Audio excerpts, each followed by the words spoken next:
आइए हम कुछ यूनिट सेल के बारे में जानते हैं, कुछ बेसिक जानकारी। एक यूनिट सेल जो होता है वह एक क्यूब के तरह या एक क्यूबिक के तरह होता है। जो यूनिट सेल है वह कुछ इस प्रकार का होता है, और जो एक यूनिट सेल है उसमें यदि हम कॉर्नर की बात करें तो आपको दिख रहा होगा कि जो एक यूनिट सेल है उसमें कॉर्नर जो है वो टोटल 8 होता है।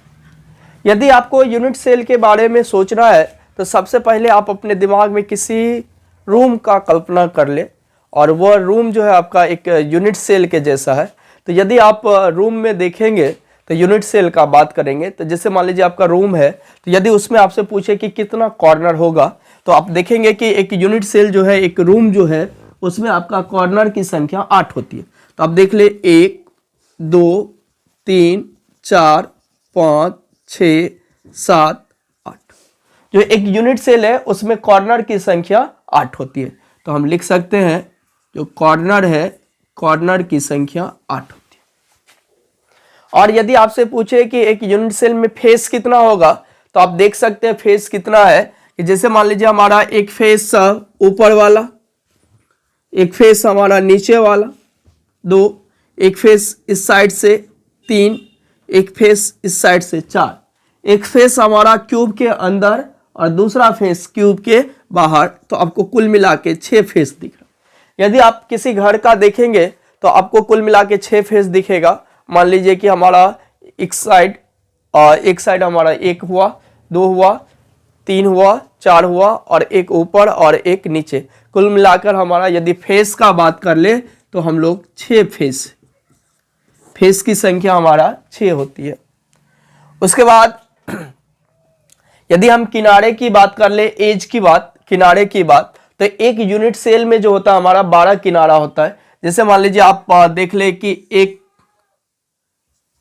दूसरा एज, तीसरा एज, चौथा एज, पांचवा एज, छठा एज, सातवां एज, उसके बाद आपका 8वां एज, 9वां एज, 10, 11 और 12। कुल मिलाकर यदि किनारे की संख्या देखें तो आप 12 है। यदि आपको कंफ्यूजन हो गया कि हम लोग एज कैसे निकालते हैं तो आप किसी भी यूनिट सेल को देखें या किसी भी डब्बा को देखें या किसी भी घर को देखें, और घर में यदि आप कॉर्नर यूनिट सेल दिखेंगे और गिनेंगे तो जैसे हमारा मान लीजिए कि ऊपर वाला 1, उसके बगल वाला 2, 3, 4, उसके बाद जो हमारा दीवार जो होगा कॉर्नर वाला, वो जो 2 कॉर्नर को मिलाएगा तब 5, 6, 7, 8, और फिर से नीचे भी हमारा 9, 10, 11 और 12। टोटल हमारा जो एज होता है वो 12 एज होता है। उसके बाद आप बात कर ले बॉडी सेंटर का, तो जो हमारा यूनिट सेल है उसमें बॉडी सेंटर की संख्या 1 होती है। बॉडी सेंटर, किसी भी यूनिट सेल में बॉडी सेंटर की संख्या आपकी 1 होगी, तो बॉडी सेंटर हमारा 1 है। उसके बाद हम बात कर ले डायगोनल का। जैसे मान लीजिए हम बात कर ले बॉडी डायगोनल का, तो डायगोनल होता हमारा विकर्ण। तो जो बॉडी डायगोनल की संख्या यदि हमको गिनना होगा तो हम क्या करेंगे कि जो यूनिट सेल का कॉर्नर होगा, एक कॉर्नर को उसके जस्ट अपोजिट साइड के कॉर्नर से मिलाएंगे, तो एक जो हमारा डायगोनल होगा वो सेंटर से होकर गुजरेगा, जिसको आप बॉडी डायगोनल कह सकते हैं। तो जैसे हम मान लीजिए इस कॉर्नर से उस कॉर्नर की बात करें तो हमारा बॉडी डायगोनल 1 हो गया, फिर उसके नीचे से इसके ऊपर की बात करें तो 2 हो गया, तीसरा उस कॉर्नर से इस कॉर्नर 3 हुआ, और इस कॉर्नर से उस कॉर्नर का जो डायगोनल हुआ वो 4 हुआ। तो टोटल हमारा बॉडी डायगोनल की बात करें तो टोटल 4 बॉडी डायगोनल होता है। अगला हमारा बात है वो है फेस डायगोनल। फेस डायगोनल क्या होता है? तो यदि आप फेस डायगोनल कितने होते हैं उसको देखें तो फेस डायगोनल है कि बस हमारा ये जो फेस डायगोनल है, फलक विकर्ण कहते हैं इसको हिंदी में। फलक विकर्ण क्या है कि ई ऐसा डायगोनल है जो कि फ्लक्स से होकर गुजरे, फेस से होकर। तो जैसे इस फेस, ये वाला जैसे आपका बोर्ड है, इसका फेस डायगोनल का बात करें तो ये वाला हमारा एक फेस डायगोनल हुआ और ये वाला एक फेस डायगोनल। कुल मिला के हम देख रहे हैं कि एक फेस पर जो है 2 डायगोनल खींचा जा सकता है। तो टोटल यदि हम यहां देख चुके हैं कि फेस की संख्या 6 है, तो टोटल यदि आपका फेस की संख्या 6 है तो फेस डायगोनल जो है आपका वो हो जाएगा 6 गुना 2 टोटल 12। तो इस तरह से आप देखें क्या कि जो एक यूनिट सेल है उसमें कॉर्नर की संख्या 8, फेस की संख्या 6, एज की संख्या 12 और बॉडी सेंटर की संख्या आपका 1, उसके बाद बॉडी डायगोनल की संख्या 4 और जो फेस डायगोनल है उसकी संख्या 12। हिंदी में कंफ्यूजन यदि होगा तो हम इसको कोना कहते हैं, फेस को फलक कहते हैं, एज को किनारा कहते हैं और जो बॉडी सेंटर है उसको अंतः केंद्र कहते हैं और बॉडी डायगोनल को आप अंतः विकर्ण कहते हैं और जो फेस डायगोनल है इसको फलक विकर्ण कहते हैं। अब हम जानेंगे यूनिट सेल के प्रकार। तो जो यूनिट सेल है, यूनिट सेल वो 2 प्रकार के होते हैं। तो हम कह सकते हैं कि यूनिट सेल 2 प्रकार के होते हैं।